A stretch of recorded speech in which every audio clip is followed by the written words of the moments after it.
There are a few people waking up. I can see it. They are overcoming the world.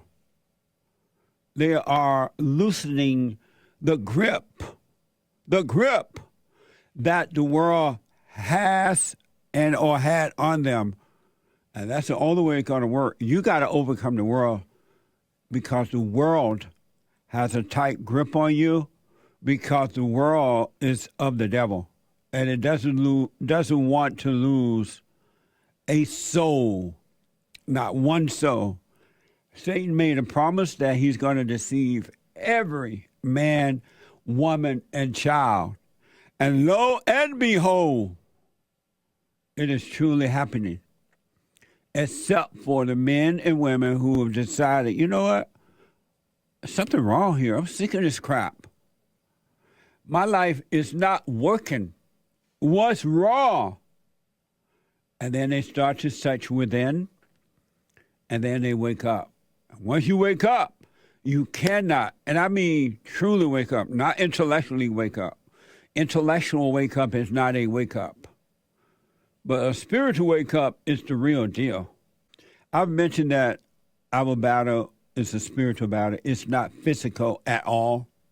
There is not one human being walking this earth or ever have walked the earth that has been in charge of him or herself. You're influenced by evil, and once you're born of the Father, you're influenced by good. You don't have a free will. You never made a decision in your whole entire life. It's impossible for you to make a decision. You can't make one. It's not in you. It's not there, right? And that our battle is a spiritual battle.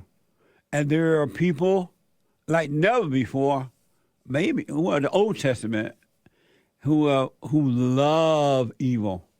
They love evil within themselves, and they love to try to use that evil within themselves to destroy others. It's just the way it is. You don't have to be destroyed if you overcome. The battle is not physical.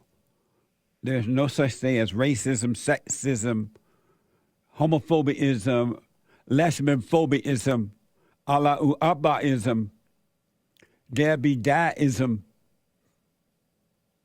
white supremacism, or anti-Semitism. It's no ism, folks. And if you believe for one iota of a second that it's physical and it's based on color and it's based on what you have or don't have or where you live or don't live, then you're going to suffer for the rest of your life until you decide to see the truth. It's a spiritual battle. Look at yourself and look at others around you. You'll see. Anyone who has anger is evil. I don't care who it is. And they're going to treat you with that evil, whether it's your parents, your mama, your daddy, your co-worker. It doesn't matter who it is. The government and all that. All right? So, and they don't want you to know that it's spiritual because the devil hides himself under titles, under names and things like that instead of expose himself as the devil. Meaning that the children of the devil, they're constantly putting titles and giving it names so you don't see the reality of the spirit of what's happening. But you, as an individual, can pull away and be free. You don't have to prove that you're free. As a matter of fact, you would never even think of proving that you're free because there's nothing to prove. You know, the devil doesn't want the truth. He can't accept it. So nothing to prove. Last week, biblical question was, what is sanity? Remember that? What is sanity? And some people gave some true, amazing answers, which was true. But to simplify it, to make it real simple for you, sanity is a clear mind. Sanity is a clear mind. Insanity is a clogged mind, an evil mind, limiting imagination, thoughts, and things like that. God sent his son, Christ, that we may have a clear mind. That's why he said he would renew our minds. He will renew the minds, and he really, really will if you forgive by saying that you're wrong for hating, being angry at your mama, because all human beings resent their mothers. There's not one. Men and women, male and female, boys and girls, all races, no matter where you are, you resent your mother because of the hell that comes through her. And she can't help it because the hell was passed on to her from her mother, from Eve, all the way down to now. But you can be free from it. You don't have to stay there. You must forgive. And once the heart has changed from anger to love, anger is hatred. Hatred is playing God.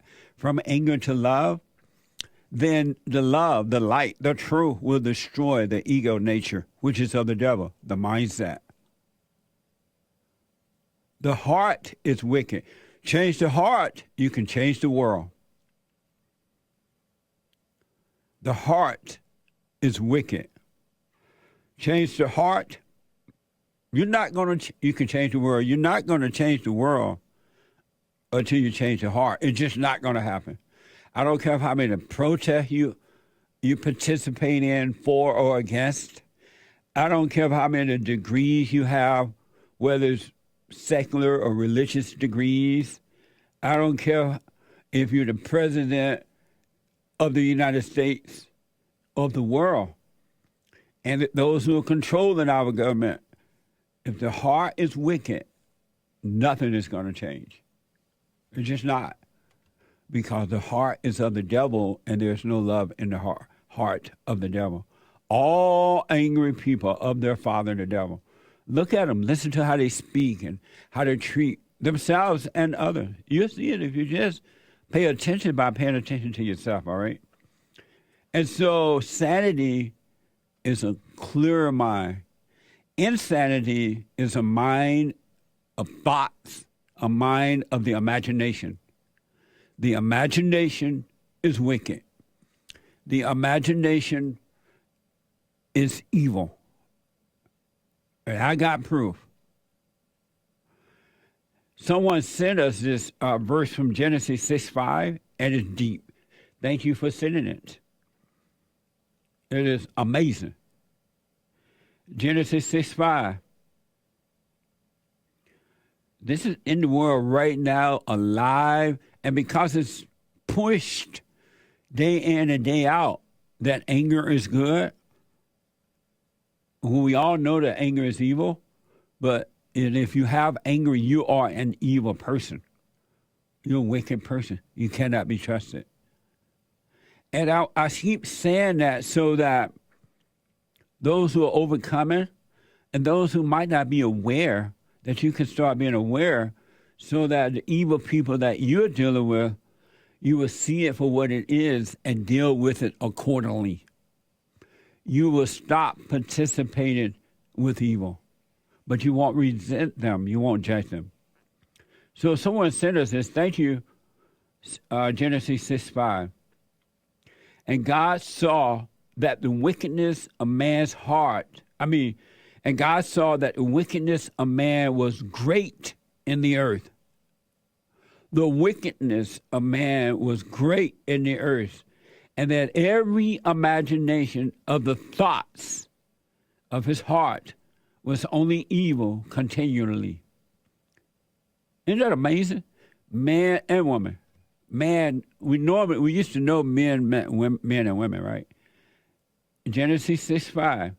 And God saw that wickedness of man's was great in the earth, and that every imagination of the thoughts of his heart was only evil continually.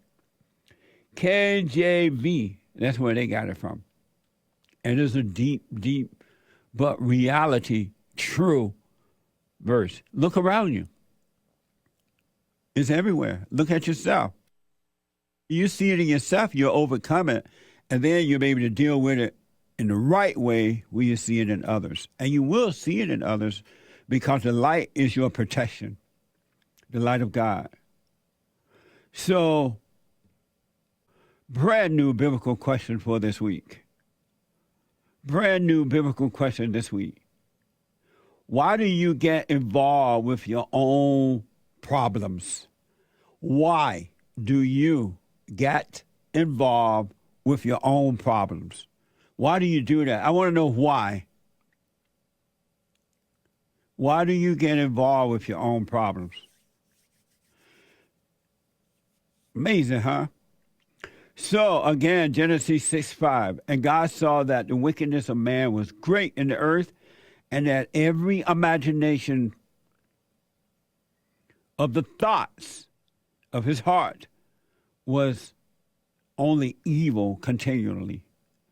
So, as I said on Friday, I think I said it here on Sunday, when I realized in the women's forum last Thursday night, which was amazing, that once you forgive, you repent for being angry, you will enter into the kingdom of heaven, but your vices will not. Your vices will be destroyed as the light of God destroy not you, the ego nature, the anger nature, the ego.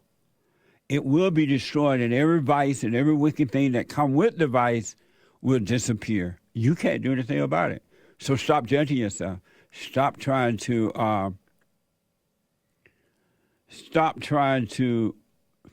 fix it.